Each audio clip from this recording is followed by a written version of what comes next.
नमस्कार दोस्तों, आप लोगों का अपना चैनल स्टडी वाला पर स्वागत है। दोस्तों, मैं आप लोगों को इस बुक में वर्ल्ड जियोग्राफी का सेक्शन पढ़ा रहा हूं, जिसमें मैं आप लोगों को भूकंप के पहले के जितने क्वेश्चन थे सारे क्वेश्चन को कंप्लीट करा चुका हूं। जो विद्यार्थी उन वीडियो को देखना चाहते हैं वे हमारे चैनल के प्ले लिस्ट में जाकर उसे देख सकते हैं। दोस्तों, आज हम आप लोगों को भूकंप और उसके आगे के टॉपिक को पढ़ाऊँगा। चलिए दोस्तों, शुरू करते हैं इस सेशन को। दोस्तों, भूकंप टॉपिक में जो पहला क्वेश्चन है यह है, भूकंप के दौरान कौन सी तरंगें उत्पन्न होती हैं। तो कौन सी तरंगें उत्पन्न होती हैं, तो वो भूकंपीय तरंगें उत्पन्न होती है। इसमें आगे देख लेते हैं दोस्तों। भूकंप भूपृष्ठ पर होने वाले आकस्मिक कंपन जो भूमार्ग में चट्टानों के लचीलेपन या गुरुत्वाकर्षण की समस्थिति के कारण होने वाले समायोजन का परिणाम होता है। यह प्राकृतिक और मानविक दोनों ही कारणों से हो सकता है। भूकंप के दौरान भूकंपीय तरंगें उत्पन्न होती हैं, जिन्हें तीन श्रेणियों में रखा जा सकता है। पहला जो है प्राथमिक या अनुदैर्ध्य तरंगें, दूसरा होता है अनुप्रस्थ अथवा गौड़ तरंगें, और तीसरा होता है धरातली सरफेस या लॉन्ग पीरियड वेव। अगला इसमें क्वेश्चन है दोस्तों, निम्नलिखित में से कौन सी सबसे तीव्र भूकंपीय तरंगें हैं। तो कौन है, तो प्राथमिक तरंगें जो हैं सबसे तीव्र भूकंपीय तरंगें हैं।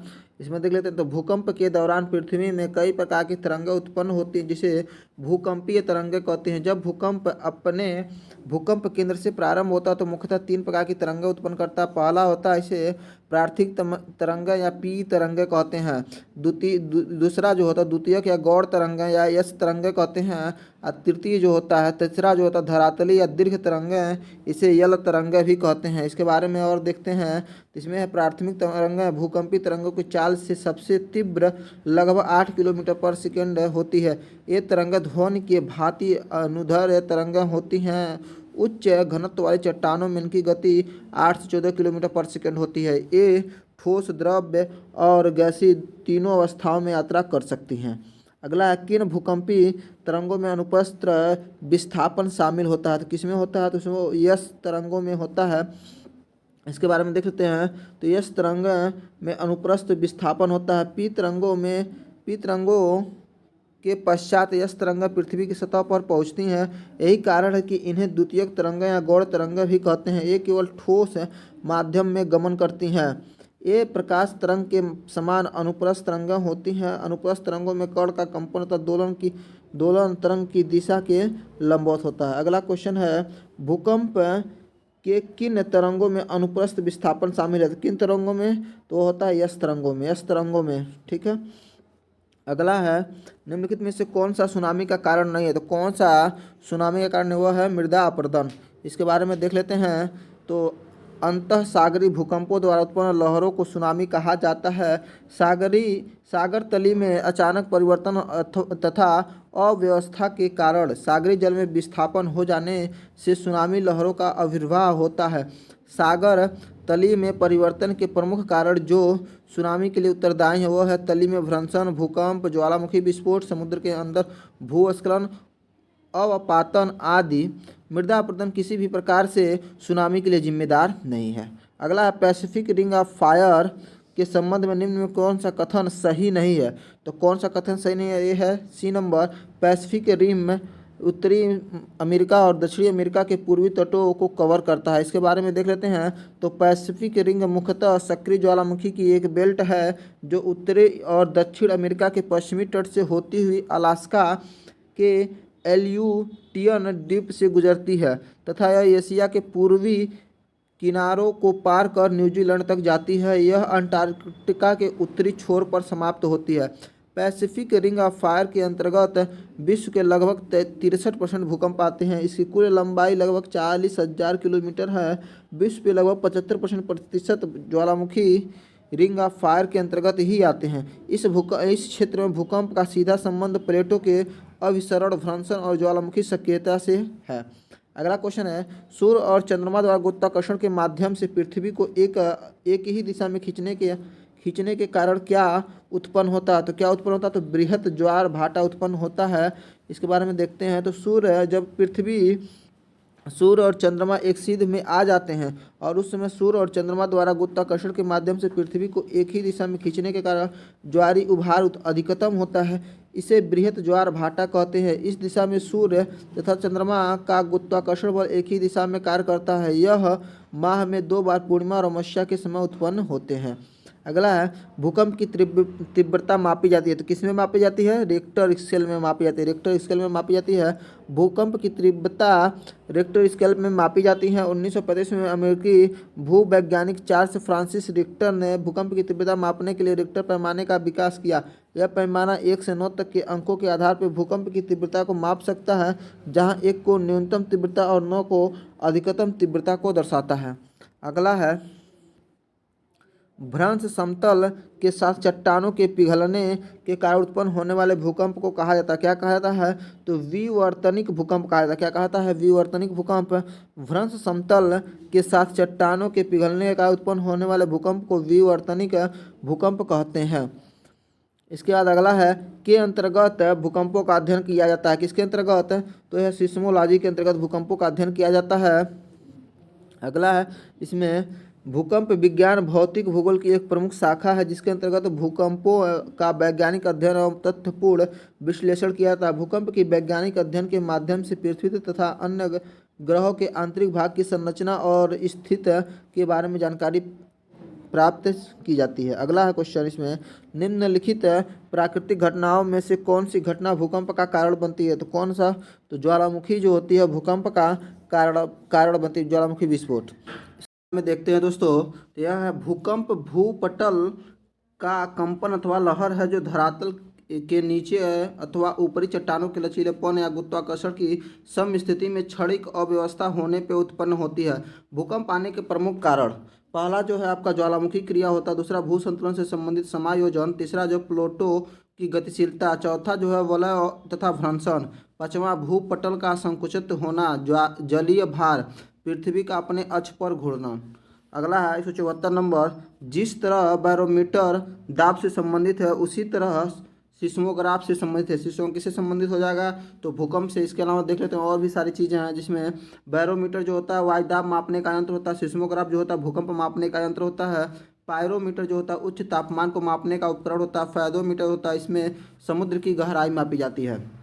अगला है निम्नलिखित में से कौन सा भारतीय शहर निम्नतम भूकंपीय क्षेत्र है? तो निम्नतम भूकंपीय क्षेत्र जो है वो है रायपुर, छत्तीसगढ़ का रायपुर। इसमें देख लेते हैं, पहले भारत में भूकंपीय जोनों की संख्या 5 थी, परंतु जोन 1 को समाप्त कर देने के बाद वर्तमान में भारत में जोन 2, जोन 3, जोन 4 और जोन 5 कुल 4 में विभक्त है। जोन 5 सर्वाधिक संवेदनशील भूकंप जोन है, जिसके अंतर्गत पूर्वोत्तर भारत, उत्तराखंड, गुजरात में कच्छ का रण तथा जम्मू कश्मीर के कुछ हिस्से शामिल हैं। जबकि जोन 2 में सबसे कम संवेदनशील भूकंप जोन है। स्पष्ट दिए गए विकल्पों में रायपुर छत्तीसगढ़, जिसमें सबसे निम्नतम क्षति वाले भूकंप जोन स्थित हैं। अगला दोस्तों, इनमें से कौन सी सुनामी चेतावनी का एक संकेत है? तो कौन सा सुनामी जो है चेतावनी का एक संकेत है? तो यह है आपका समुद्र तट से तुरंत वापस गिरने वाला पानी, समुद्र तट से तुरंत वापस गिरने वाला पानी। इसके बाद देख लेते हैं, जब भूकंप का अधिकेंद्र किसी समुद्र क्षेत्र में स्थापित हो जाता है तो समुद्र में प्रवाहित होने वाला जल दिशा विहीन हो जाता है, जिससे जलीय तरंगें आपस में टकराकर ऊंची ऊंची लहरों में परिवर्तित हो जाती है। ये लहरें तटों से टकराकर अत्यधिक विनाश करती हैं, जिसे सुनामी कहते हैं। सुनामी जापानी भाषा का शब्द है। सुनामी चेतावनी का एक संकेत है। समुद्र तट से तुरंत वापस गिरने वाली पानी क्या होती है? सुनामी। इसके बारे में देख लेते हैं, नीचे दिए गए विकल्पों में से किसे सुनामी इसे हार्बर वेव के नाम से जाना जाता है आ सकती हैं? तो कैसे? तो समुद्र के भीतर भूकंप की वजह से आ सकती है। इसके बारे में देख लेते हैं, तो समुद्र के भीतर भूकंप से सुनामी इसे हार्बर वेव के नाम से जाना जाता है, आ सकती है। सागर तल में अचानक परिवर्तन तथा अव्यवस्था के कारण सागरीय जल में विस्थापन हो जाने से सुनामी लहरों का प्रादुर्भाव होता है। अगला, भूकंप आने का कारण क्या है? तो भूकंप आने का जो कारण है वो है पृथ्वी के विवर्तनिक प्लेटों की गति है, भूकंप आने का कारण है। इसके बाद देख लेते हैं, तो पृथ्वी का आंतरिक भाग दृढ़ खंडों से बना है। इन दृढ़ खंडों को प्लेट कहते हैं। पृथ्वी का स्थलमंडल कई प्लेटों में बटा हुआ है। प्लेटों की मोटाई महासागरों के नीचे 70 किलोमीटर तथा महाद्वीपों के नीचे लगभग 150 किलोमीटर होती है। सभी प्लेटें स्वतंत्र रूप से भिन्न भिन्न दिशाओं में भ्रमण करती रहती हैं। जब किसी कारण इन प्लेटों के बीच दबाव पड़ता है तो भूकंप उत्पन्न होता है। प्लेट टेक्टोनिक संचलन भूकंप के मुख्य कारणों में शामिल है। अगला है भूकंप या वैज्ञानिक विद भूकंप की संभावना का अनुमान किसके आधार पर नहीं करते हैं। तो किसके आधार पर नहीं करते हैं आपको बताना है। तो इसमें हो जाएगा ग्रहों की स्थिति के आधार पे। आगे देख लेते हैं दोस्तों। तो भूकंप वैज्ञानिक जो होते हैं भूकंप की संभावना का अनुमान ग्रहों के स्थिति के आधार पर नहीं करते हैं। खगोल विज्ञान में ब्रह्मांड की उत्पत्ति विकास और ग्रहों की स्थिति का अध्ययन किया जाता है। किसी क्षेत्र में भूकंप आने की संभावना पृथ्वी के भीतर प्लेटों की हलचल, विकार, जोन और क्षेत्र से उत्पन्न भूकंपों के इतिहास पे आधारित होती है। अगला टॉपिक जो है आपका ज्वालामुखी। इसमें देख लेते हैं निम्नलिखित में से कौन सा एक सुषुप्त ज्वालामुखी है। तो कौन एक सुषुप्त ज्वालामुखी वह है हवाई द्वीप में स्थित मौना लोवा। हवाई द्वीप में स्थित मौना लोवा जो है सुषुप्त ज्वालामुखी का उदाहरण है। इसके आगे देखते हैं तो हवाई द्वीप में स्थित मौना लोवा ज्वालामुखी एक सुषुप्त ज्वालामुखी है। ऐसे ज्वालामुखी जिसमें कई वर्षों से विस्फोट नहीं हुआ है उसे सुषुप्त ज्वालामुखी कहते हैं। सुषुप्त ज्वालामुखी के उद्गार इटली का विसिसुअस। सुषुप्त ज्वालामुखी के उदाहरण जो हैं सुषुप्त ज्वालामुखी के उदाहरण में इटली का विसिसुअस, जापान का फ्यूजियामा एवं इंडोनेशिया का क्रोकाटोआ है। क्रोकाटोआ। अगला क्वेश्चन दोस्तों, किस सक्रिय ज्वालामुखी को भूमध्य सागर के लाइट हाउस के रूप में जाना जाता है। तो किस सागर को, तो इसको जानता है स्ट्राम्बोली को। किसको? स्ट्राम्बोली को। इसके बारे में देख लेते हैं दोस्तों। तो स्ट्राम्बोली ज्वालामुखी इटली के पास सिसिली के उत्तर में लिपारी द्वीप पर स्थित है। इसे भूमध्य सागर का प्रकाश स्तंभ कहते हैं। यह एक सक्रिय ज्वालामुखी है। वे ज्वालामुखी जिनसे समय समय पर मैग्मा निकलता रहता है तथा यह समय में वर्तमान में उद्गार हो रहा है को सक्रिय ज्वालामुखी कहते हैं।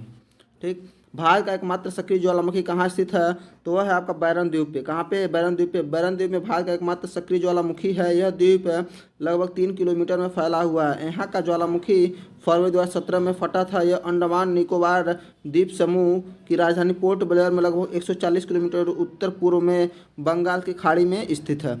अगला क्वेश्चन है भारत में स्थित सक्रिय ज्वालामुखी का नाम क्या है। तो वह है बैरन द्वीप पे है सक्रिय ज्वालामुखी। अगला है निम्नलिखित में से कौन सा ज्वालामुखी नहीं है। तो कौन सा ज्वालामुखी नहीं है वो है मोंट ब्लैक। मोंट ब्लैक जो है वो आपका ज्वालामुखी का नाम नहीं। इसके बारे में देख लेते हैं। तो मोंट ब्लैक आल्प्स और आल्प्स मध्य यूरोप की सबसे बड़ी पर्वतमाला है। आल्प्स पर्वत की सबसे ऊंची चोटी माउंट ब्लैक फ्रांस में स्थित है। विकल्प में दिए गए अन्य प्रसिद्ध ज्वालामुखी है जिसमें माउंट एटना जो है इटली का है, कोटोपैक्सी जो है इक्वाडोर का है, माउंट विसुवियस जो है आपका ये भी इटली का है। अगला निम्नलिखित में से कौन सा ज्वालामुखी पर्वत का एक उदाहरण है। ज्वालामुखी पर्वत का उदाहरण कौन सा है। तो यह फ्यूजियामा है। इसके बारे में देख लेते हैं। तो फ्यूजियामा एक ज्वालामुखी पर्वत है जो जापान का सबसे ऊंचा पर्वत है। यह एक प्रस्तुत ज्वालामुखी का उदाहरण है। प्रस्तुत ज्वालामुखी वे ज्वालामुखी होते हैं जिनमें निकट अतीत में कोई उद्गार नहीं हुआ है लेकिन इनसे कभी भी उद्गार हो सकता है। विश्व के प्रमुख ज्वालामुखी जो हैं माउंट कैमरून जो अफ्रीका में है, माउंट एटना जो है इटली में है, ओजोस डेल सलाडो जो चिली में है, माउंट कोटोपैक्सी जो है इक्वाडोर में, स्ट्राम्बोली जो है भूमध्य सागर में है, मोनोलोवा जो हवाई द्वीप पे है, हवाई द्वीप यूएसए का है, और माउंट टाल जो है फिलीपींस में है। अगला जो है इनमें से कौन पृथ्वी पर उपस्थित सबसे बड़ा ज्वालामुखी है और उसके द्रव्यमान और फुटप्रिंट के आधार पर। तो वह है टैमू मैसिफ। कौन है? टैमू मैसिफ जो है पृथ्वी पर उपस्थित सबसे बड़ा ज्वालामुखी है द्रव्यमान और फुटप्रिंट के आधार पर। इसके बारे में देख लेते हैं। तो प्रशांत महासागर में पाया जाने वाला टैमू मैसिफ है 5 सितंबर 2013 को दुनिया का सबसे बड़ा ज्वालामुखी माना गया। इससे पहले यह स्थान अमेरिका के हवाई द्वीप पे मोनोलोवा ज्वालामुखी का था। ओजोस डेल सैलाडो दक्षिण अमेरिका महाद्वीप में अर्जेंटीना तथा चिली नामक देश की सीमा पर स्थित है। विसुवियस पर्वत इटली के नेपल्स की खाड़ी में स्थित पर्वतदार ज्वालामुखी है। अगला क्वेश्चन दोस्तों, 90 ईस्ट रिज जो एक अंतः समुद्री ज्वालामुखी रिज है किस कौन से महासागर में स्थित है? कौन से महासागर में स्थित है? तो वह है हिंद महासागर में। इसके बारे में देखते हैं तो 90 ईस्ट रेंज एक अंतः समुद्री ज्वालामुखी रेंज है जो हिंद महासागर में स्थित है। यह रेंज पूर्वी गोलार्ध में लगभग 90 मेरिडियन के समांतर स्थित है। 90 डिग्री ईस्ट रेंज हिंद महासागर को पश्चिमी हिंद महासागर एवं पूर्वी हिंद महासागर में विभाजित करता है और निकोबार फैन खाड़ी को बंगाल फैन खाड़ी से अलग करता है। अगला है टापू जो है भारत का एकमात्र सक्रिय ज्वालामुखी है। तो कौन सा टापू? वो है बैरन टापू जो भारत का एकमात्र सक्रिय ज्वालामुखी है। ऐसे ज्वालामुखी जो सदैव उद्गार होता रहता है उसे जागृत या सक्रिय ज्वालामुखी कहते हैं। इटली के सिसिली के उत्तर में लिपारी द्वीप का स्ट्रानबोली जो भूमध्य सागर का प्रकाश स्तंभ कहा जाता है। अलास्का का कटमई भारत का एकमात्र बैरन द्वीप में स्थित अंडमान निकोबार द्वीप समूह में ज्वालामुखी आदि जागृत ज्वालामुखी के उदाहरण हैं। माउंट सेंट हेलेना द्वीप सक्रिय ज्वालामुखी कहाँ स्थित है? यह है आपका संयुक्त राज्य अमेरिका में। माउंट सेंट हेलेना द्वीप दक्षिण अटलांटिक महासागर में स्थित है। इसी द्वीप पर नेपोलियन को अंग्रेजों ने कैद कर रखा था। यहीं पर 1821 में उसकी मृत्यु हो गई थी। यह एक सक्रिय ज्वालामुखी द्वीप है। वर्तमान में यहाँ करीब 4000 लोग निवास करते हैं। अगला है टॉपिक आपका आर्द्रता और वर्षा। इसमें जो पहला क्वेश्चन है, आर्द्रता का मापन सामान्यतः से किया जाता है। किससे किया जाता है? वो है शुष्क और आर्द्र बल्ब तापमान मापन से। वायुमंडल में विद्यमान अदृश्य जलवाष्प की आर्द्रता आर्द्रता कहलाती है। वायुमंडल में इसकी मात्रा 0 से 4% तक होती है। यह आर्द्रता 3 रूपों में वायुमंडल में रहती है। गैसीय अवस्था में जलवाष्प, तरल में जल की बूंद तथा ठोस में हिम कण के रूप में। आर्द्रता को शुष्क एवं आर्द्र बल तापमान मापी के द्वारा मापते हैं। जब किसी वायु में आर्द्रता सामर्थ्य के बराबर जलवाष्प आ जाए तो उसे सुषुप्त संतृप्त वायु कहते हैं। यह मात्र तापमान में वृद्धि के साथ बढ़ती जाती है। जिस न्यूनतम तापमान पर कोई वायु संतृप्त हो जाती है उस बिंदु को ओसांक बिंदु या ड्यू पॉइंट कहते हैं। अगला क्वेश्चन है इसमें, ओस बनता है। तो ओस कैसे बनता है? वह ठंडे सतह पर आर्द्र वायु के संघनित होने से ओस बनता है। जब वायु का तापमान ओसांक से नीचे गिर जाता है तो वायु में उपस्थित जलवाष्प का संग्रहण हो जाता है तथा वह छोटी छोटी बूंदों के रूप में धरातल पर स्थित पौधों की पत्तियों पर जमा हो जाता है, उसे ओस कहते हैं। अगला, पानी का कोई भी रूप जो बादलों से गिरता है उसे कहते हैं, क्या कहते हैं? उसे कहते हैं प्रेसिपिटेशन। प्रेसिपिटेशन इसके बारे में देख लेते हैं। तो वायुमंडल में जलवाष्प के द्रवण से उत्पन्न नमी जो बादलों में संचित हो जाती है और पृथ्वी पर वर्षा, हिम, ओले, ओस आदि के रूप में गिरती है उसे वर्षण या प्रेसिपिटेशन कहते हैं। क्या कहते हैं? वर्षण या प्रेसिपिटेशन कहते हैं। उत्तर पश्चिमी भारत में सर्दियों में वर्षा का कारक होता है। क्या होता है? वह पश्चिमी विक्षोभ होता है। पश्चिमी विक्षोभ होता है। इसके बारे में देख लेते हैं।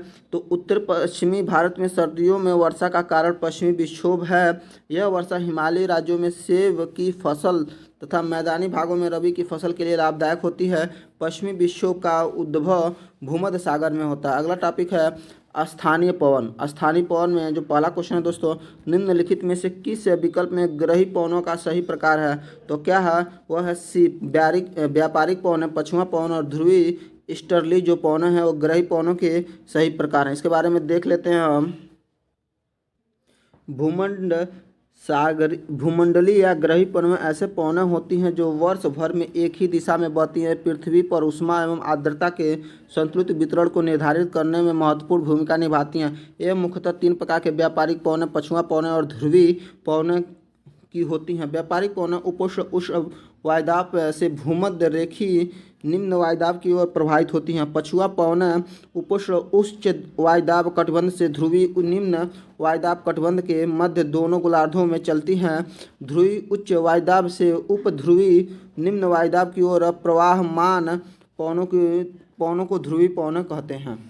अगला, इसमें पर्वतों, पठारों और पहाड़ियों की ऊंचाइयों से निकलकर उसके ढालों से होते हुए नीचे स्थित घाटियों में मैदानों की ओर बहने वाले निम्नपाती पवनों को क्या कहते हैं? तो क्या कहते हैं? उसको कहते हैं अवरोही पवनें कहते हैं। क्या कहते हैं? अवरोही पवनें। अवरोही पवनें वे पवनें होते हैं जो पर्वतों, पठारों और पहाड़ियों की ऊंचाइयों से निकलकर उनके ढालों से होते हुए नीचे स्थित घाटियों एवं मैदानों की ओर बहने वाली निम्नपाती पवनें हैं। इस प्रकार की पवनें विशेष रूप से शांत रात में प्रवाहित होती हैं। यही कारण है कि पवन चोटियों से घाटियों की ओर बहने लगती हैं।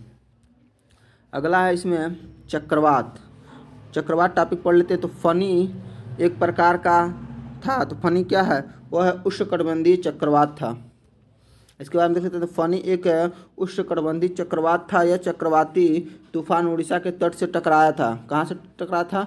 उड़ीसा के तट से टकराया था। उष्णकटिबंधीय चक्रवात कर्क रेखा और मकर रेखा के बीच उत्पन्न होने वाला एक चक्रवात है। ये साधारणतः अप्रैल से नवंबर के बीच में आते हैं। इन चक्रवातों का प्रभाव तटीय भागों में पाया जाता है। फानी नाम बांग्लादेश द्वारा दिया गया था। उत्तर पूर्वी प्रशांत और उत्तरी अटलांटिक में उत्पन्न होने वाले उष्णकटिबंधीय चक्रवात को क्या नाम दिया गया है? क्या नाम दिया गया? वह है हरिकेन। क्या नाम है? हरिकेन। इसके बाद हम देख लेते हैं। तो उष्णकटिबंधीय चक्रवात एक तीव्र गोलाकार तूफान है जो गर्म उष्णकटिबंधीय महासागरों से उत्पन्न होता है और कम वायुमंडल दबाव, तेज हवाओं और भारी बारिश इसकी विशेषताएं हैं। इस प्रकार के तूफान को उत्तरी अटलांटिक और पूर्वी प्रशांत में हरिकेन और दक्षिण पूर्व एशिया एवं चीन में टाइफून और दक्षिण पश्चिम प्रशांत और उत्तरी पश्चिम ऑस्ट्रेलिया में विली विली कहा जाता है। अगला है वायुमंडल। वायुमंडल में तड़ित या लाइटिंग द्वारा किस गैस का स्थिरीकरण हो सकता है? किस गैस का स्थिरीकरण हो सकता है? वह है नाइट्रोजन गैस। इसके बारे में देख लेते हैं। तो वायुमंडल में तड़ित द्वारा नाइट्रोजन गैस का स्थिरीकरण हो जाता है। वायुमंडल में लगभग 78% नाइट्रोजन गैस पाया जाता है। वर्षा ऋतु या अन्य सामान्य दिनों में विद्युत विसर्जन या तड़ित क्रिया होने पर वायुमंडलीय नाइट्रोजन और ऑक्सीजन परस्पर सहयोग कर नाइट्रिक ऑक्साइड NO बनाते हैं। नाइट्रिक ऑक्साइड जो हो ऑक्सीजन के साथ संयोग करके नाइट्रोजन डाइऑक्साइड बनाते हैं। यह नाइट्रोजन डाइऑक्साइड वर्षा जल में घुलकर नाइट्रिक अम्ल अथवा नाइट्रस अम्ल HNO2 में परिवर्तित हो जाते हैं और वर्षा जल के साथ मिट्टी में उपस्थित चूना या अन्य क्षारीय पदार्थों से संयोग कर यह पौधे के लिए उपजाऊ नाइट्रेट या नाइट्राइट बन जाता है। अगला इसमें दी गई वायुमंडलीय परतों में किसका घनत्व सबसे कम होता है? तो किसका घनत्व सबसे कम होता है? वो होता है बहिर्मंडल। बहिर्मंडल का घनत्व सबसे कम होता है। पृथ्वी की वायुमंडल की परतों में सबसे कम घनत्व जो होता है बहिर्मंडल का होता है। पृथ्वी की वायुमंडल की परतों में सर्वाधिक घनत्व जो होता है क्षोभ मंडल में होता है। किसमें? क्षोभ मंडल में। अगला है वायुमंडल में मौजूद इनमें से कौन सी गैस का उपयोग दहन, श्वसन और नाइट्रोजन के ऑक्साइड के निर्माण नामक 3 प्रक्रियाओं में किया जाता है? तो कौन सी गैस का? वह है ऑक्सीजन। इसके बाद हम देखते हैं पृथ्वी वायु की वह परत जो पृथ्वी को घेरे हुए है वायुमंडल कहलाती है। पृथ्वी पर जीवन के लिए वायुमंडल आवश्यक है। वायुमंडल अनेक गैसों का मिश्रण है जिसमें nitrogen, oxygen, carbon dioxide, argon, ozone, जलवाष्प आदि एक निश्चित मात्रा में पाई जाती हैं। ऑक्सीजन प्राणदायिनी गैस है जो वायुमंडल में किस % मिलती है? इसका उपयोग दहन, श्वसन एवं नाइट्रोजन ऑक्साइड के निर्माण में किया जाता है। अगला है पृथ्वी जो है सूर्य की पराबैंगनी विकिरण की सुरक्षा, पृथ्वी को सूर्य की पराबैंगनी किरण से सुरक्षित रखता है। कौन रखता है? वो है ओजोन। समताप मंडल में पाए जाने वाली ओजोन परत मानवीय जीवन के लिए अत्यंत महत्वपूर्ण है क्योंकि यह सूर्य से आने वाले हानिकारक पराबैंगनी विकिरण को रोकती है। इसे गुड ओजोन कहते हैं। ओजोन जो है ऑक्सीजन के 3 अणुओं से मिलकर बनने वाला एक रंगहीन और क्रियाशील ऑक्सीकारक गैस है। अगला इसमें वायुमंडल में कार्बन डाइऑक्साइड की सांद्रता लगभग है। कितनी है कार्बन डाइऑक्साइड की? वह है 0.03%। इसके बारे में देख लेते हैं। तो वायुमंडल में कार्बन डाइऑक्साइड की सांद्रता लगभग 0.03% है। कार्बन डाइऑक्साइड एक रंगहीन और गंधहीन गैस है। कार्बन डाइऑक्साइड का निर्माण ऑक्सीजन के 2 परमाणुओं तथा कार्बन के 1 परमाणु से मिलकर होता है। पृथ्वी की सतह से ऊपर वायुमंडलीय परतों का सही क्रम क्या है? तो सही क्रम आपका हो जाएगा A नंबर ऑप्शन में। क्षोभ मंडल पहले होता सबसे नीचे, उसके ऊपर होता समताप, उसके बाद मध्य मंडल, उसके सबसे ऊपर तापमंडल। इसके बारे में देख लेते हैं। ये यहाँ पे तो पृथ्वी की सतह से वायुमंडलीय परतों पर सही क्रम जो होता है क्षोभ मंडल होता है, उसके बाद समताप मंडल होता है। क्षोभ मंडल को ट्रोमोस्फीयर कहते हैं, समताप मंडल को स्ट्रेटोस्फीयर कहते हैं। उसके बाद मध्य मंडल यानी मेजोस्फीयर, उसके बाद ताप मंडल से थर्मोस्फीयर है। इसके बारे में देख लेते हैं। क्षोभ मंडल यह वायुमंडल की सबसे निचली परत है। इस मंडल की मुख्य वायुमंडलीय घटनाएं होती हैं जैसे कि आंधी, तूफान, बादलों की गरज, बिजली कड़क आदि। समताप मंडल, यह मंडल 18 से 50 किलोमीटर की ऊंचाई पर पाई जाती है। इस मंडल में प्रारंभ में ताप सामान्य रहता है, परंतु 20 किलोमीटर के पश्चात 20 किलोमीटर के पश्चात ताप में ओजोन की वजह से वृद्धि होने लगती है। मंडल में उपस्थित ओजोन सूर्य से आने वाले हानिकारक विकिरण कीड़ों को अवशोषित कर लेती है। मध्यमंडल, मध्यमंडल जो होता है समताप मंडल के ऊपर पाई जाने वाली एक परत है जिसकी सीमा 50 से 80 किलोमीटर है, जबकि तापमंडल मध्यमंडल के ठीक ऊपर पाई जाती है। अगला क्वेश्चन है, पृथ्वी की सतह के निकटतम वायुमंडल की परत कौन सी है? निकटतम वायुमंडल की परत कौन है? वह है क्षोभ मंडल। कौन सा है? क्षोभ मंडल। क्षोभ मंडल जो है वायुमंडल की सबसे निचली परत है। इसकी ऊंचाई सतह से लगभग 18 किलोमीटर है तथा ध्रुवों के निकट यह 8 किलोमीटर एवं विषुवत वृत्त पे 18 किलोमीटर की ऊंचाई तक विस्तृत है। इस भाग में धूल कण जलवाष्प से मौजूद होते हैं। इस मंडल में प्रत्येक 165 मीटर की ऊंचाई पर तापमान 1 डिग्री सेंटीग्रेड घटता है तथा मौसम परिवर्तन इसी मंडल में होता है। अगला क्वेश्चन है, हवा के दबाव को आप क्या कहेंगे? तो हवा के दबाव को आप क्या कहेंगे? इसमें हो जाएगा वायुमंडलीय दबाव कहते हैं। हवा के दबाव को वायुमंडलीय दाब कहा जाता है। धरातल के प्रति इकाई क्षेत्र में वायु जो भार डालती है उसे वायुमंडलीय दबाव कहते हैं। इसे बैरोमीटर से मापा जाता है। वायुमंडलीय दाब का एसआई मात्रक बार है। क्या है? बार है। एक बार बराबर होता है 10⁵ पास्कल। अगला है, में ओजोन की उपस्थिति सूर्य की हानिकारक परावैंगनिक विकिरणों से पृथ्वी की सतह तक पहुंचने से रोकती है। कौन सा? वो होता है स्ट्रेटोस्फीयर। स्ट्रेटोस्फीयर इसके बारे में देख लेते हैं। तो समताप मंडल जिसे स्ट्रेटोस्फीयर में ओजोन की उपस्थिति सूरज से निकलने वाले हानिकारक परावैंगनिक किरणों को पृथ्वी पर आने से रोकती है। ओजोन परत पृथ्वी के वायुमंडल की एक परत है जिसमें ओजोन गैस की सघनता अपेक्षाकृत अधिक होती है। हमारे वातावरण में कितने परसेंट नाइट्रोजन है? तो कितने प्रतिशत नाइट्रोजन है? 78%। पृथ्वी के चारों ओर स्थित वायु के आवरण को वायुमंडल कहा जाता है, जबकि गैसों के मिश्रण को वायु कहा जाता है। वायुमंडलीय गैसों में प्रमुख रूप से nitrogen, oxygen, argon, carbon dioxide उपस्थित होते हैं। इसके अतिरिक्त neon, helium, ozone, hydrogen, krypton, xenon आदि गैसें भी शामिल हैं। अगला है, इसमें वायुमंडल में कार्बन डाइऑक्साइड की कितनी मात्रा पाई जाती है? लगभग कितनी परसेंट है? तो वह है आपका 0.03%। सबसे प्रचुर मात्रा में मौजूद दुर्लभ गैस कौन सी है? सबसे प्रचुर मात्रा में मौजूद दुर्लभ गैस है आपका, वह है आर्गन। ऑप्शन नंबर बी सही हो जाएगा। इसमें देख लेंगे तो आर्गन जो है प्रकृति में वायुमंडल में सबसे अधिक मात्रा में पाए जाने वाली दुर्लभ गैस है। इसकी खोज विलियम रैमसे ने की थी। किसने की थी? विलियम रैमसे ने की थी। आर्गन का उपयोग विद्युत बल्ब में भरने वाले गैस से किया जाता है, क्योंकि इसकी उपस्थिति में विद्युत बल्ब का तंतु ज़्यादा समय तक सुरक्षित रहता है। अगला, वायुमंडल के अध्ययन को क्या कहते हैं? तो वायुमंडल के अध्ययन को कहते हैं मीटेरियोलॉजी। क्या कहते हैं? मीटेरियोलॉजी। इसके बाद आगे देख लेते हैं, वायुमंडल के अध्ययन को मीटेरियोलॉजी कहते हैं। जीव समुदाय और उनके वातावरण के साथ पारस्परिक संबंध को इकोलॉजी कहते हैं। पुष्पों के अध्ययन को एंथोलॉजी कहते हैं और छिपकलियों के अध्ययन को सौरोलॉजी कहते हैं।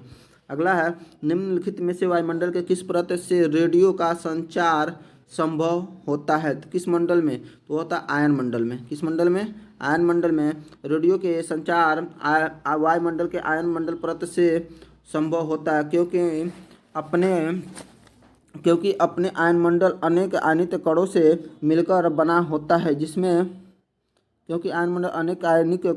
बना होता है, जिसमें प्रकाश संकेत का परावर्तन संभव होता है, जिससे प्रकाश संकेत ध्वनि संकेत को पुनः प्राप्त करके रेडियो द्वारा प्रसारित किया जा सकता है। अगला क्वेश्चन है इसमें दोस्तों आपका महाद्वीप और द्वीप से संबंधित प्रश्न है। इसमें जो पहला क्वेश्चन है यह है, मनीटालिन द्वीप कहाँ स्थित है? तो मनीटालिन जो द्वीप है आपका, यह कनाडा में स्थित है। कहाँ पे? कनाडा में स्थित है। मनीटालिन द्वीप जो है कनाडा में स्थित है। यह दुनिया का सबसे बड़ा झील द्वीप है। कौन सा है? सबसे बड़ा झील द्वीप है। मनीटालिन द्वीप को झीलों का घर भी कहा जाता है। झीलों का घर किसे कहा जाता है? तो मनीटालिन द्वीप को। इसकी 3 प्रमुख झीलें मैनीटो झील है, कागावांग झील है और मिंड मोया झील है। ठीक है, 3 झील हैं। पहला है मैनिटो झील है, दूसरा है कांगावांग झील है और तीसरा है मिंड मोया झील। आगे देखते हैं दोस्तों, द्वीप समूह Tierra del Fuego, Tierra del Fuego किस महाद्वीप में स्थित है? किस महाद्वीप में स्थित हुआ है? दक्षिणी अमेरिका में। किसमें? दक्षिणी अमेरिका में टिएरा डेल फुएगो स्थित है। इसके बारे में देख लेते हैं। तो टिएरा डेल फुएगो दक्षिण अमेरिका महाद्वीप के दक्षिणी कोने पर स्थित एक द्वीप समूह है। इसका मुख्य द्वीप चिली और अर्जेंटीना में बटा हुआ है। मैगलन जलडमरू मध्य मुख्य भूमि यानी दक्षिण अमेरिका और टिएरा डेल फुएगो को अलग करती है। अगला क्वेश्चन है, 6 सर्वाधिक जनसंख्या वाले देश किस महाद्वीप में स्थित हैं? तो किस महाद्वीप में स्थित हैं? तो वह है एशिया। देखते हैं सबसे जो जनसंख्या वाले 6 जो सर्वाधिक जनसंख्या वाले देश हैं एशिया महाद्वीप में, उनका विवरण निम्न है। इसमें जो पहला है यह चीन है। चीन की जनसंख्या 1 अरब 43 करोड़ 93 लाख है 23,776 है। भारत की जनसंख्या है 1 अरब 38 करोड़ 4,385 है। और इंडोनेशिया का है जनसंख्या 27 करोड़ 35 लाख 23,615 है। और पाकिस्तान की जनसंख्या 22 करोड़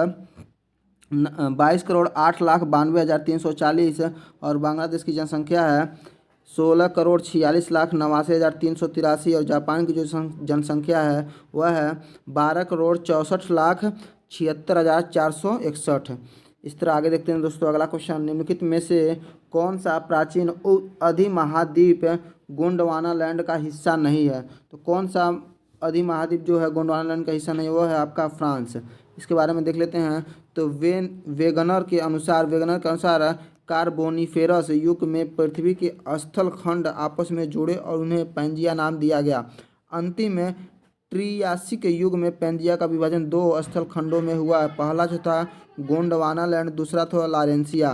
गोंडवाना लैंड दक्षिण गोलार्ध में स्थित था और टूटने से प्रायद्वीपीय भारत, मेडागास्कर, ऑस्ट्रेलिया, दक्षिण अमेरिका, अफ्रीका महाद्वीप बने तथा लॉरेंसिया जिसे अंगारा लैंड कहते हैं टूटकर उत्तरी अमेरिका, यूरोप, एशिया बना।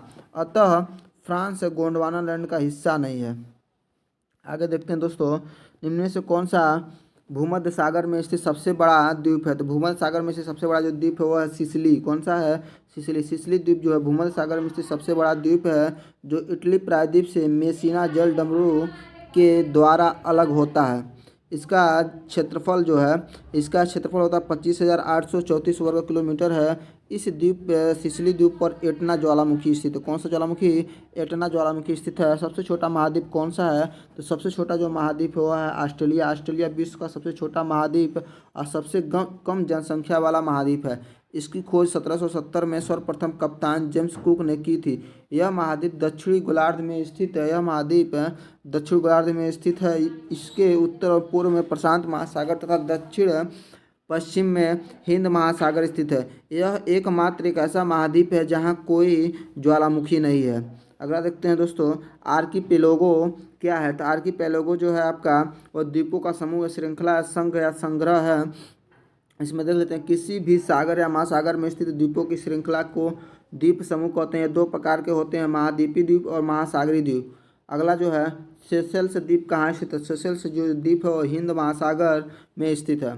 सेशेल्स गणराज्य हिंद महासागर में स्थित 115 द्वीपों वाला एक द्वीप समूह राष्ट्र है, जो अफ्रीकी मुख्य भूमि से पूर्व दिशा में लगभग 1500 किलोमीटर दूर और मेडागास्कर के उत्तर पूर्व में स्थित है। निम्नलिखित में से किस महासागर में सेशेल्स गणराज्य स्थित है? किस में? तो हिंद महासागर में। अगर निम्नलिखित में से कौन सा संयुक्त राज्य अमेरिका का एक द्वीपीय राज्य है? तो कौन सा एक द्वीपीय राज्य है? वह है आपका हवाई द्वीप समूह। कौन सा हो जाएगा? हवाई द्वीप समूह। इसके बारे में देख लेते हैं। तो हवाई द्वीप समूह जो है ये द्वीप समूह संयुक्त राज्य अमेरिका का एक द्वीपीय राज्य है। यह राज्य प्रशांत महासागर के मध्य में स्थित है। यह अमेरिका का अकेला प्रांत है जो पूरी तरह से द्वीपों पर बसा है। इस प्रांत के अंतर्गत 8 प्रमुख द्वीप है। हवाई द्वीप जो है द्वीप समूह की राजधानी जो होनोलुलु ओहू है द्वीप पे स्थित है। इस राज्य का संयुक्त राज्य अमेरिका में जब विलय हुआ था वो था 21 अगस्त 1959 में हुआ था। अगला जो टॉपिक आपका वह है जलमंडल। क्या है? जलमंडल। इसमें पहला क्वेश्चन है, हिंद महासागर का सबसे गहरा गर्त ट्रेंच कौन सा है? तो कौन सा है? वो है जावा गर्त। कौन सा है? जावा गर्त। जावा गर्त जो है हिंद महासागर का सबसे गहरी गर्त है। इसे सुंडा गर्त के नाम से भी जाना जाता है। इस गर्त की सर्वाधिक गहराई जो है 7,187 मीटर है, जिसे 23,579 फुट कहते हैं। इसमें क्या है, अगला क्वेश्चन में स्थित चैलेंजर गर्त को पृथ्वी पर ज्ञात सबसे गहरा बिंदु माना जाता है। तो कौन सा है उसमें? तो मैरियाना खाड़ी में स्थित जो चैलेंजर गर्त है वो पृथ्वी पर ज्ञात सबसे गहरा बिंदु माना जाता है। इसके बारे में देख लेते हैं। तो मैरियाना खाड़ी में दक्षिणी छोर पे स्थित चैलेंजर गर्त को पृथ्वी पर ज्ञात सबसे गहरा बिंदु माना जाता है। चैलेंजर गर्त जो है पश्चिमी प्रशांत महासागर में स्थित है। यह लगभग 36,200 फीट गहरा है। अगला जो है मैरियाना ट्रंच किस महासागर में स्थित है? तो मैरियाना जो ट्रंच है वह आपका प्रशांत महासागर में स्थित है। मैरियाना ट्रंच या गर्त को प्रशांत महासागर में स्थित यह विश्व की सबसे गहरी गर्त है। यह फिलीपींस के पूर्व स्थित है। इसकी गहराई जो है 11,034 मीटर है। अगला क्वेश्चन है, इसमें सबसे गहरी समुद्री खाइयाँ में पाई जाती हैं। तो कहाँ पे पाई जाती हैं? ये पाई जाती है आपके प्रशांत महासागर में। इसके बारे में देख लेते हैं। तो प्रशांत महासागर में सबसे गहरी खाइयाँ पाई जाती हैं। प्रशांत महासागर के पूर्वी और पश्चिमी छोरों पर खाइयों की एक श्रृंखला पाई जाती है। सबसे गहरी खाई जो है मैरियाना ट्रेंच है, जिसकी गहराई जो है 11,034 मीटर है। सुतका गर्त हिंद महासागर तथा प्यूर्टोरिको अटलांटिक महासागर की सर्वाधिक गहरी खाई है। अगला क्वेश्चन है, इसमें निम्नलिखित में से कौन सा दुनिया का सबसे बड़ा ग्लेशियर है? तो सबसे बड़ा ग्लेशियर जो है लैम्बर्ट फिशर ग्लेशियर। कौन सा है? Lambert Fisher glacier. इसके बारे में देख लेते हैं। तो विश्व का सबसे बड़ा ग्लेशियर जो है लैम्बर्ट फिशर ग्लेशियर, जो अंटार्कटिका महाद्वीप पर स्थित है। यह 400 किलोमीटर लंबा, 100 किलोमीटर चौड़ा तथा लगभग 2.5 किलोमीटर गहरा है। पूरे अंटार्कटिका की 8% बर्फ इसी ग्लेशियर में विद्यमान है। अगला जो टॉपिक है आपका महासागर और सागर। इसके बारे में देख लेते हैं। तो महासागरों के सतही जल का औसत तापमान कितना होता है? तो कितना होता है आपको बताना। तो ये होता है आपका 27 डिग्री सेंटीग्रेड। महासागरीय सतही जल का औसत तापमान जो होता है लगभग 27 डिग्री सेल्सियस होता है तथा यह विषुवत वृत्त से ध्रुवों की ओर क्रमिक ढंग से कम होता जाता है। बढ़ते हुए अक्षांशों के साथ तापमान के घटने की दर सामान्यतः प्रति अक्षांश 0.5 डिग्री से होता है। उत्तरी गोलार्ध के महासागरों का औसत तापमान जो है 19 डिग्री सेंटीग्रेड होता है। दक्षिण गोलार्ध के महासागरों का औसत तापमान जो है 16 डिग्री सेंटीग्रेड से अधिक होता है। महासागरीय जल के तापीय वितरण को 2 वर्गों में विभाजित किया गया है। पहला जो है क्षैतिज वितरण और दूसरा है ऊर्ध्वाधर वितरण।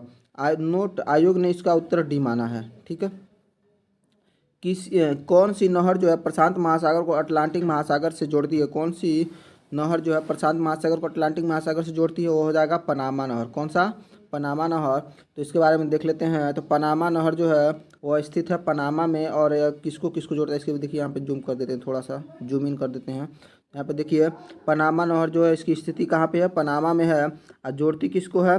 तो कैरेबियन सागर को अटलांटिक महासागर और प्रशांत महासागर।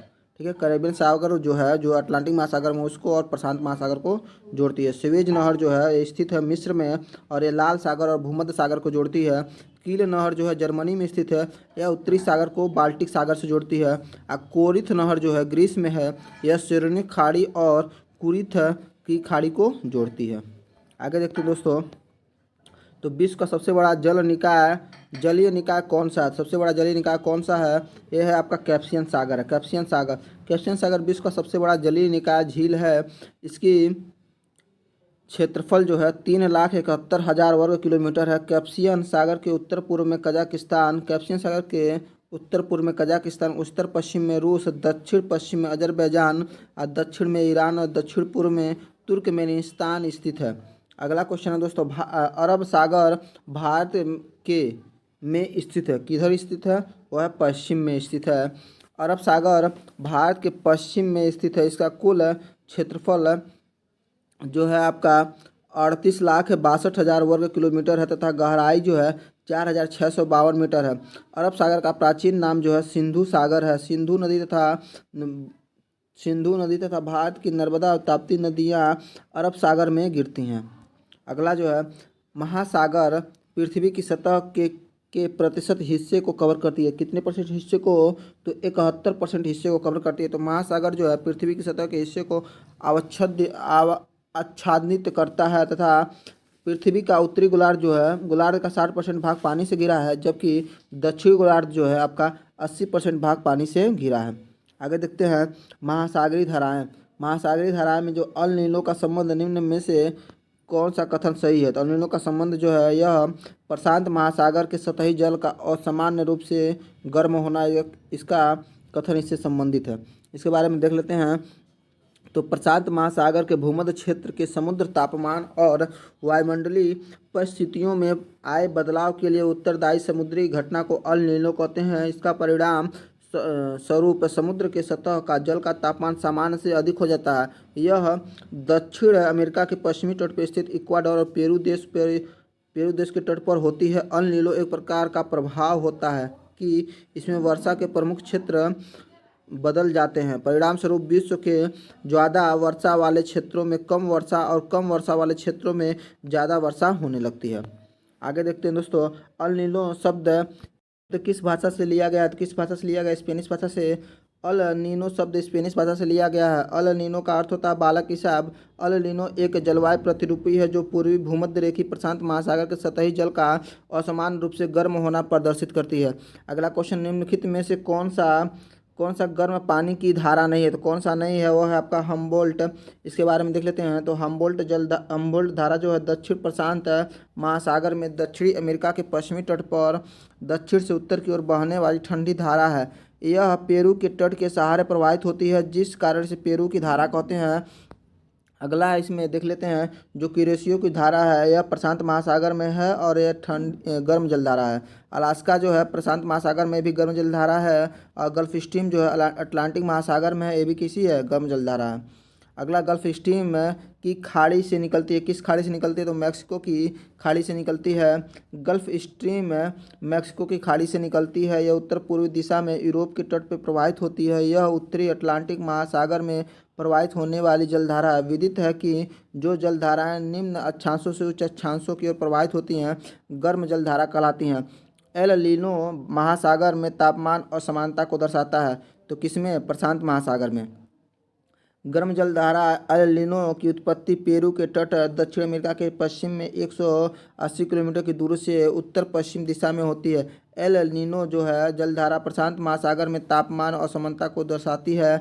इसके विपरीत धारा के नाम से भी इसे विपरीत धारा के नाम से भी जाना जाता है। किस धारा के नाम से? विपरीत धारा के नाम से जाना जाता है। आगे देखते हैं दोस्तों, जल डमरू मध्य। जल डमरू मध्य में पहला क्वेश्चन है, निम्नलिखित में से कौन सा पड़ोसी देश पाक जल डमरू मध्य और मन्नार की खाड़ी द्वारा निर्मित समुद्र के एक संकीर्ण चैनल के द्वारा भारत से अलग होता है? तो कौन सा है पाक जल डमरू मध्य से अलग होता है? वह है श्रीलंका।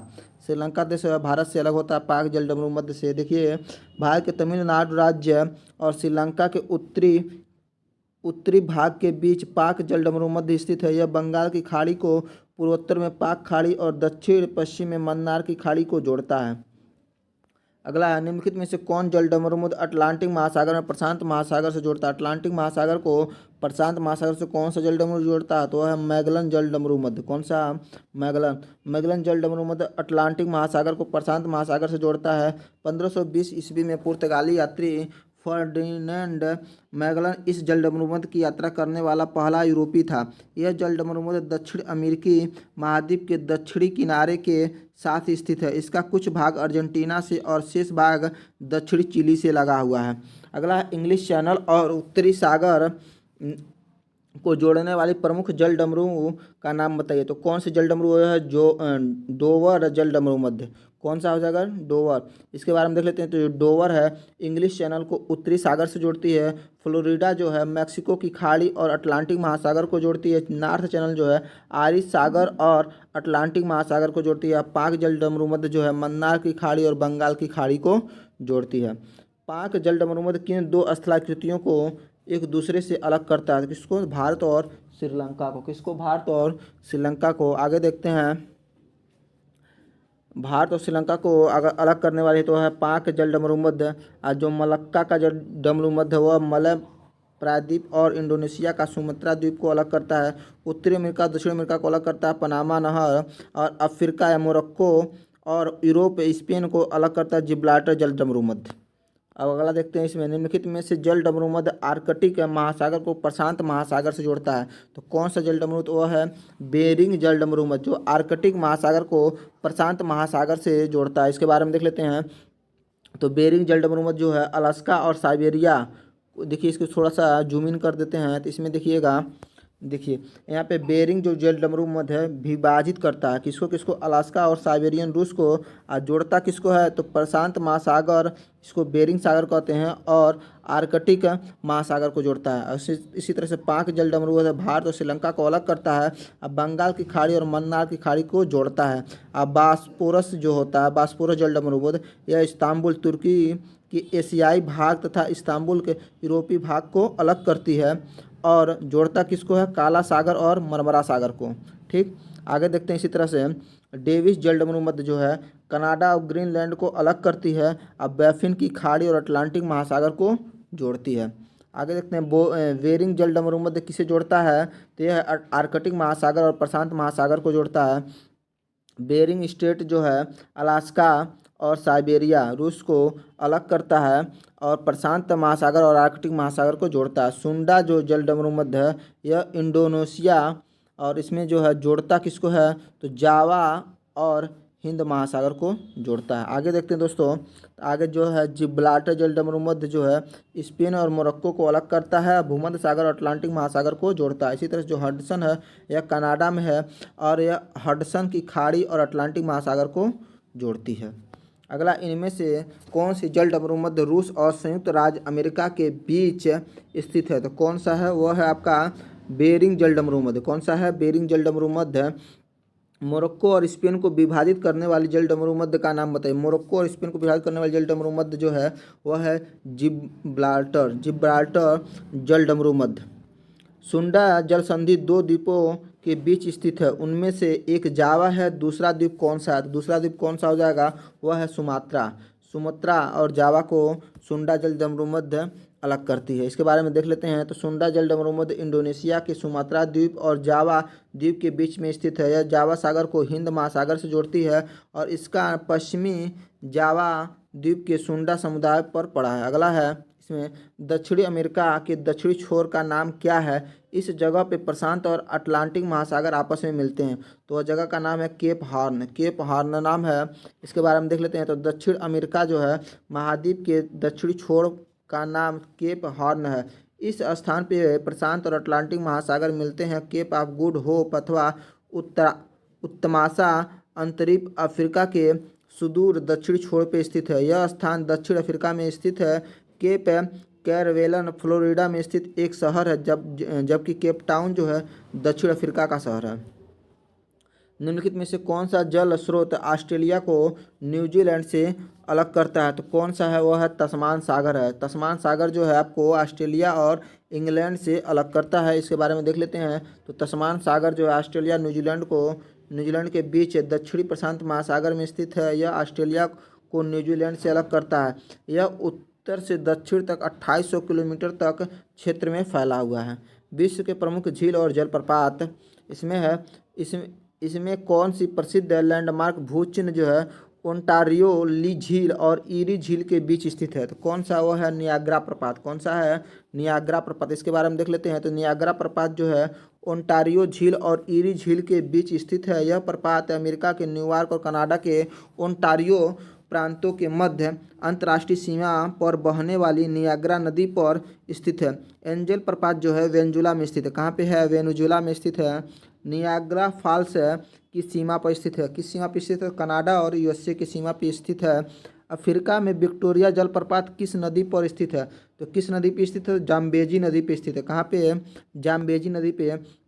विक्टोरिया फॉल्स जो है जाम्बिया और जिम्बाब्वे की सीमा पर जाम्बेजी नदी पर स्थित है। इसे स्थानीय भाषा में मोसिओवा तुन्या अर्थात धुआं जो गरजे कहा जाता है। यह 355 फीट यानी 108 मीटर ऊंचा प्राकृतिक जलप्रपात है। ध्यातव्य है कि दक्षिण अफ्रीका में से दुनिया का सबसे बड़े जलप्रपातों में से एक विक्टोरिया जलप्रपात जो है ग्लोबल वार्मिंग की वजह से तेज़ी से सूख रहा है।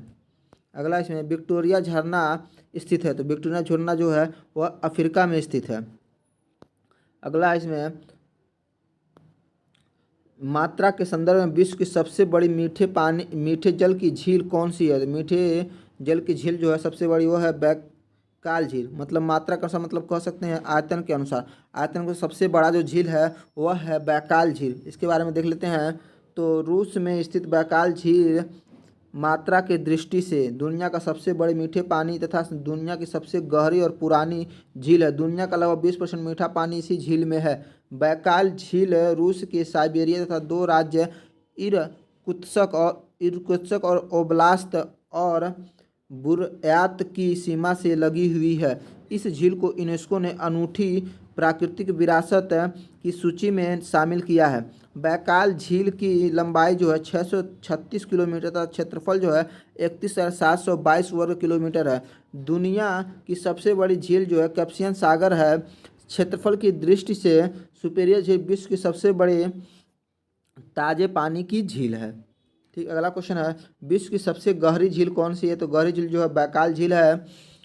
निम्नलिखित में से कौन सी विश्व की सबसे खारे पानी की झीलों में से एक है? तो वह है मृत सागर जो है खारे पानी की झीलों में से एक है। इसके बारे में देख लेते हैं। तो विश्व में सर्वाधिक खारे पानी की झील जो है इथोपिया के गेटल पॉन्ड है, जिसकी लवणता 433 आंकी गई है, तथा मृत सागर इसका दूसरा स्थान है, जबकि लवणता इसकी 337% है। विकल्प में वान झील न होने के कारण मृत झील जो है आपका सर्वाधिक खारेपन वाली झील होगी। अगला क्वेश्चन है इसमें। तो दक्षिणी अमेरिका में सबसे बड़ी झील कौन सी है? तो सबसे बड़ी झील आपको बताना दक्षिण अमेरिका में, तो वह है आपका झील टिटिकाका। कौन सी है? झील टिटिकाका। इसमें टिटिकाका झील जो पेरू और बोलिविया की सीमा पर स्थित है। यह समुद्र तल की ऊंचाई 3,812 मीटर है। जलीय मात्रा के आधार पर यह झील दक्षिण अमेरिका की सबसे बड़ी झील है। इसे विश्व की सबसे ऊंचाई पर स्थित नौगम्य झील का भी दर्जा प्राप्त है। एंजिल जलप्रपात कहाँ पर है? तो कहाँ पे है एंजिल जलप्रपात? वो है आपका वेनेजुएला में है। एंजिल जलप्रपात जो है वेनेजुएला में स्थित है। दुनिया का सबसे ऊंचा जलप्रपात है, जिसकी ऊंचाई है 979 मीटर और गहराई जो है 807 मीटर है। यह जलप्रपात वोलियर राज्य के ग्रान सबाना क्षेत्र में स्थित यूनेस्को विश्व धरोहर स्थल है। अगला है दोस्तों इसमें दुनिया की सबसे बड़ी ताजे पानी की झील कौन सी है? ताजे पानी की सबसे बड़ी कौन सी है? तो हो जाएगी सुपीरियर। सुपीरियर जो है कनाडा और संयुक्त राज्य अमेरिका के सीमा पर स्थित है। सुपीरियर झील के उत्तर और पूर्व में कनाडा का ओंटारियो प्रांत और पश्चिम में संयुक्त राज्य अमेरिका का मिनेसोटा राज्य है और दक्षिण में विस्कॉन्सिन और मिशिगन राज्य है। यह क्षेत्रफल की दृष्टि से विश्व की सबसे बड़ी ताजे पानी की झील है। अगला है स्थलाकृतियाँ में है पर्वत, विश्व के प्रमुख पर्वत और पठार। इसमें पहला क्वेश्चन है चियापास पठार किस देश में स्थित है? चियापास जो है आपका मैक्सिको में है। कहाँ पे है? मैक्सिको में है।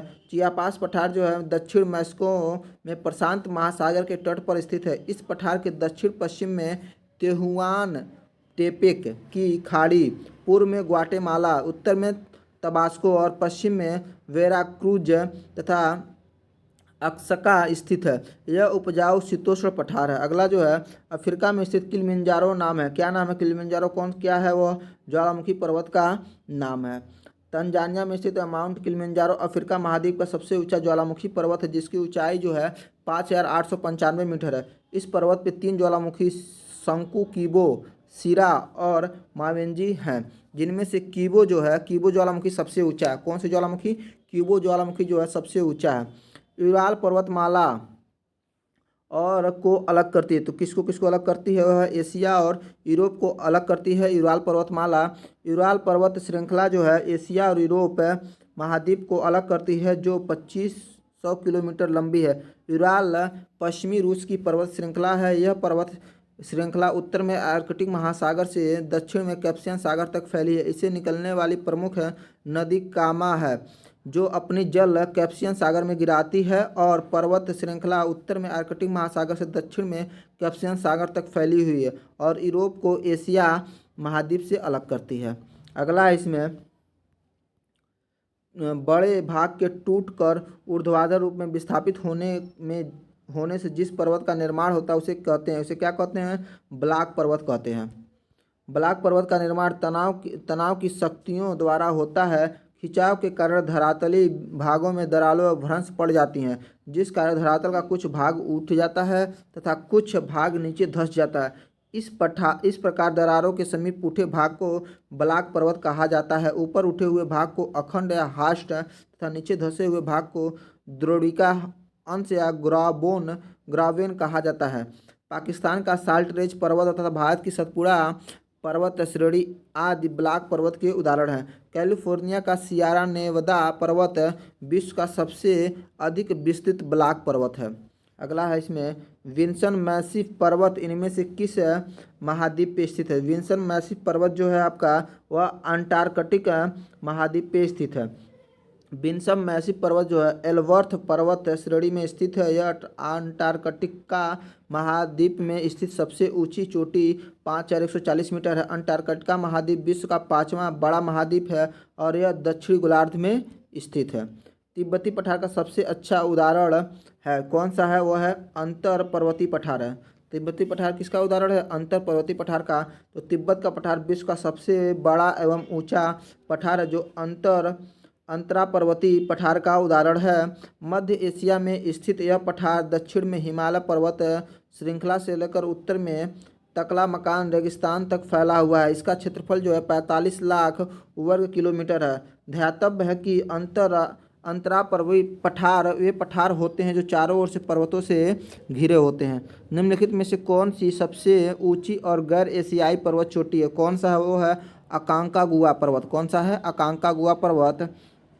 इसके हम देख लेते हैं तो माउंट अकांकागुआ जो है ऊंचाई जो है 6962 मीटर है और महाद्वीप जो है दक्षिण अमेरिका महाद्वीप है अर्जेंटीना में। और आपका माउंट एल्ब्रूस जो है इसकी ऊंचाई जो है 5642 मीटर है। कहाँ पे है? यूरोप है, रूस में है। अगला जो माउंट मैकिन्ले जो है 6194 मीटर है और यह उत्तरी अमेरिका अलास्का में। और माउंट किलिमंजारो जो है इसकी ऊंचाई है 5895 है, अफ्रीका तंजानिया। उपयुक्त चार्ट से हम समझ सकते हैं कि सबसे ऊंची एशियाई दक्षिण अमेरिका की अकांकागुआ है। अफ्रीका का सबसे ऊंचा पर्वत किलिमंजारो किस देश में स्थित है? तो किस देश में स्थित है? वह है आपका तंजानिया में। कहाँ पे? तंजानिया में। तंजानिया में स्थित है। इसके बारे में देख लेते हैं। किलिमंजारो अपने 3 ज्वालामुखी शंकु किबो, मावेंजी और सिरा के साथ तंजानिया में निष्क्रिय ज्वालामुखी पर्वत है और अफ्रीका महाद्वीप का उच्चतम पर्वत 5895 मीटर है। अगला जो है विश्व के प्रमुख मरुस्थल। तो मरुस्थल में देखेंगे तो निम्नलिखित में से कौन सा मरुस्थल भारत में स्थित नहीं है? तो भारत में कौन सा नहीं है? वो है आपका सिंधु घाटी का मरुस्थल। सिंधु घाटी का मरुस्थल जो है भारत में नहीं है। तो सिंधु घाटी का मरुस्थल स्थानीय भाषा में रोही, पाकिस्तान पंजाब में है स्थित है। यह थार रेगिस्तान से जुड़ा हुआ है। थार मरुस्थल भारत पाकिस्तान में स्थित शुष्क मरुस्थल है, जबकि स्पीति घाटी शीत मरुस्थल एक शीत मरुभूमि पर्वतीय घाटी है जो हिमाचल प्रदेश के पूर्वोत्तर भाग में स्थित है। इनमें स्पीति नदी बहती है। और कच्छ का रण तटीय मरुस्थल है जो पूर्णतः भारत में स्थित है। अगला क्वेश्चन है उसमें कि उस युग्म का चयन कीजिए जो सुमेलित नहीं है, मरुस्थल और उसकी स्थिति। तो ये हो जाएगा कालाहारी मरुस्थल जो है भारत में यह सुमेलित नहीं है। इसके बारे में देख लेते हैं। तो कालाहारी मरुस्थल जो है वो बोत्सवाना में है, मध्य अफ्रीका में है। ग्रेट विक्टोरिया मरुस्थल है जो ऑस्ट्रेलिया में है। विक्टोरिया मरुस्थल, ग्रेट विक्टोरिया मरुस्थल जो है वो ऑस्ट्रेलिया में है। अब पेंटागोनियन मरुस्थल जो है अर्जेंटीना में है। कहाँ पे है? अर्जेंटीना में। सहारा मरुस्थल जो है अफ्रीका महाद्वीप में है। आगे देखते हैं। ग्रेट विक्टोरिया मरुस्थल में स्थित है। कहाँ पे स्थित है? तो अभी हम देखें ऊपर तो यह है आपका ऑस्ट्रेलिया में। कहाँ पे? ऑस्ट्रेलिया में। इसकी में देख लेते हैं आगे। तो ग्रेट विक्टोरिया मरुस्थल जो है ऑस्ट्रेलिया के दक्षिण एवं दक्षिण पश्चिम में फैला हुआ है। यह ऑस्ट्रेलिया का सबसे बड़ा मरुस्थल है। इस मरुस्थल के मध्य में खारे पानी की छोटी छोटी झीलें पाई जाती हैं। ऑस्ट्रेलिया के पश्चिमी भाग में अधिकांशतः मरुस्थल है। यहाँ के मरुस्थल Great Sandy, Gibson, Simpson, Barberton, Stuart इत्यादि हैं। अगला जो है विश्व का सबसे बड़ा नमक का मरुस्थल कौन सा है? तो कौन सा नमक का मरुस्थल? वो है सलार डी यूयूनी जो है यह विश्व का सबसे बड़ा नमक मरुस्थल है। इसके बारे में देख लेते हैं। तो विश्व का सबसे बड़ा नमक मरुस्थल जो है बोलिविया का सलार डी यूयूनी है। यह समुद्र तल से 3659 मीटर की ऊंचाई पर बोलिविया में उच्च पठार पर 10,500 वर्ग किलोमीटर में फैला हुआ है। यह बोलिविया का सबसे लोकप्रिय पर्यटन केंद्र भी है। अगला है सहारा रेगिस्तान कहाँ स्थित है? तो सहारा रेगिस्तान जो है उत्तरी अफ्रीका में स्थित है। क्या है? उत्तर अफ्रीका में स्थित है। सहारा रेगिस्तान विश्व का सबसे बड़ा गैर ध्रुवीय रेगिस्तान है। यह उत्तरी अफ्रीका में स्थित है। इसका क्षेत्रफल 84 लाख वर्ग किलोमीटर है। यह विश्व का सबसे कम वर्षा वाले क्षेत्रों में से एक है। इस मरुस्थल में 20 से अधिक झीलें पाई जाती हैं, जिसमें अधिकांशतः खारे पानी की झीलें हैं। चाड झील एकमात्र मीठे पानी की झील है। अगला क्वेश्चन है इसमें, दुनिया का सबसे बड़ा गैर ध्रुवीय रेगिस्तान कौन सा है? तो कौन सा हो जाएगा? तो सहारा हो जाएगा। तकला मकान मरुस्थल किस देश में स्थित है? तो किस देश में हो जाएगा? वह है चीन में। इसके बारे में देख लेते हैं। तो तकला मकान जो है रेगिस्तान उत्तर पश्चिम चीन दक्षिण पश्चिम चीन जियांग क्षेत्र में स्थित है। इसका क्षेत्रफल है 3,20,000 वर्ग किलोमीटर है। यह दक्षिण में कुनलुन पर्वत, पश्चिम और उत्तर में पामीर के पठार और तियान शान तथा पूर्व में गोबी मरुस्थल से घिरा हुआ यह दुनिया का दूसरे सबसे बड़ा शिफ्टिंग सैंड मरुस्थल है। अगला है गोबी मरुस्थल निम्नलिखित में से किस महाद्वीप में स्थित है? तो किस महाद्वीप में स्थित है गोबी मरुस्थल? तो यह है आपका एशिया में। कहाँ पे? एशिया में है। इसमें देख लेते हैं। तो गोबी मरुस्थल जो है एशिया महाद्वीप के चीन और मंगोलिया क्षेत्र में विस्तृत एक वृक्ष छाया रेगिस्तान है। गोबी मरुस्थल के उत्तर में अल्ताई पर्वत और मंगोलिया के घास के मैदान एवं स्टेपी, पश्चिम में तकला मकान रेगिस्तान तथा दक्षिण पश्चिम में हेक्सी कॉरिडोर स्थित है। ब्लैक रॉक कहाँ स्थित है? तो ब्लैक रॉक जो है आपका वह यूनाइटेड स्टेट में स्थित है। यूनाइटेड स्टेट ऑफ अमेरिका जिसे यूएसए के नेवादा राज्य में ब्लैक ऑफ डेजर्ट एक अर्ध शुष्क क्षेत्र है।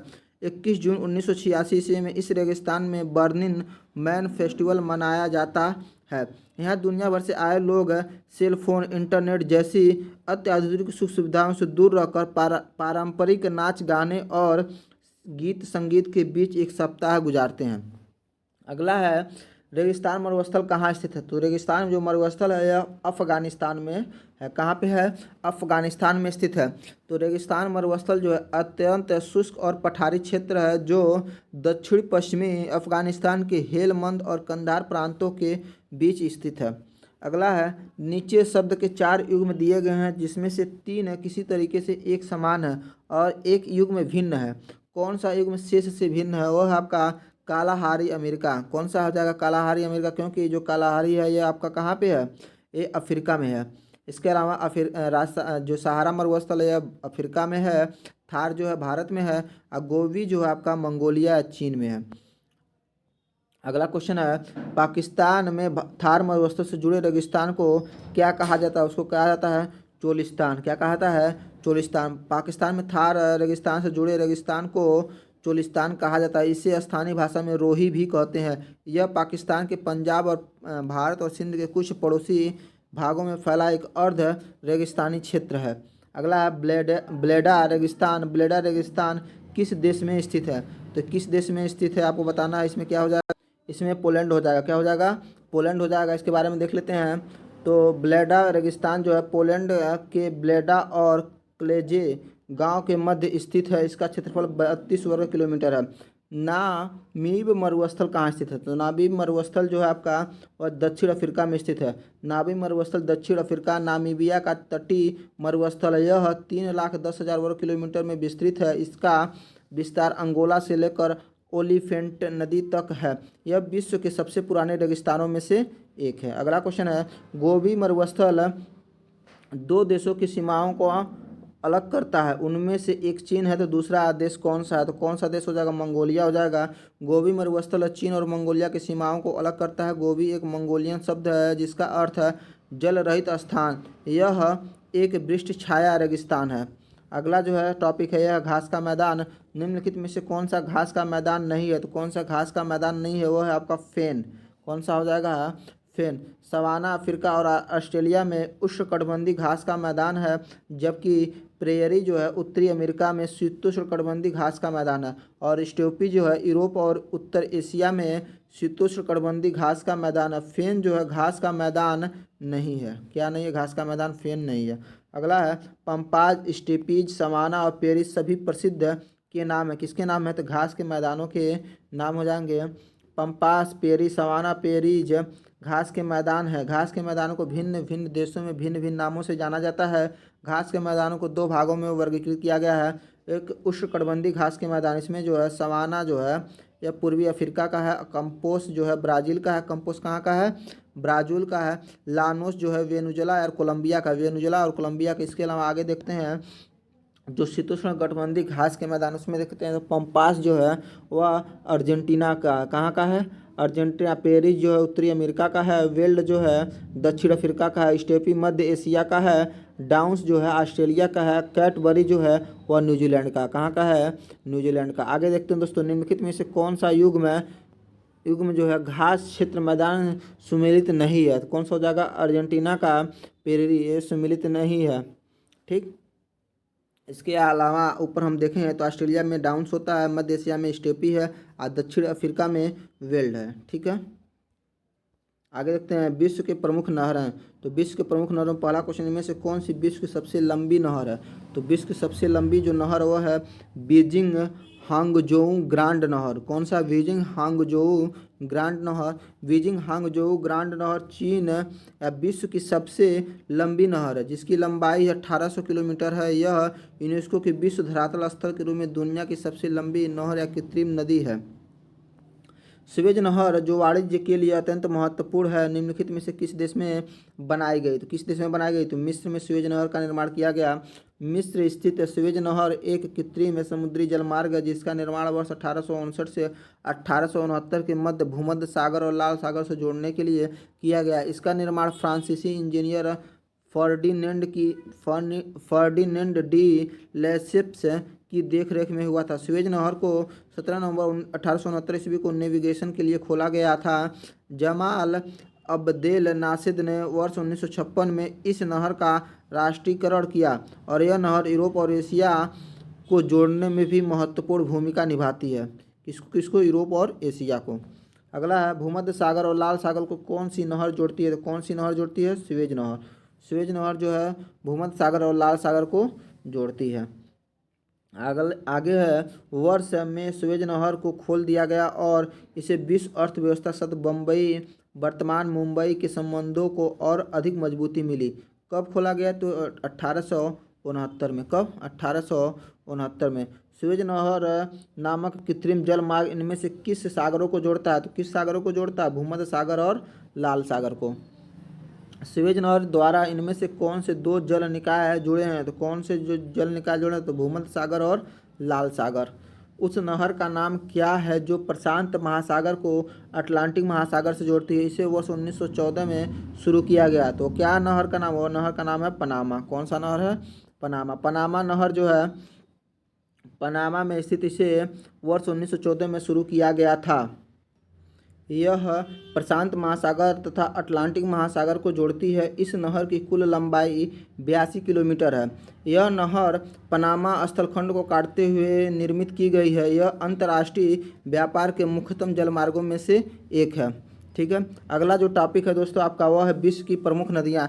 इस टॉपिक को मैं अगले वीडियो में पढ़ाऊंगा। अगर ये वीडियो आप लोगों को अच्छा लग रहा है तो प्लीज़ मेरे चैनल को शेयर सब्सक्राइब और लाइक करके ही जाइएगा दोस्तों, और अपने दोस्तों को भी ज़रूर बताइए। धन्यवाद दोस्तों।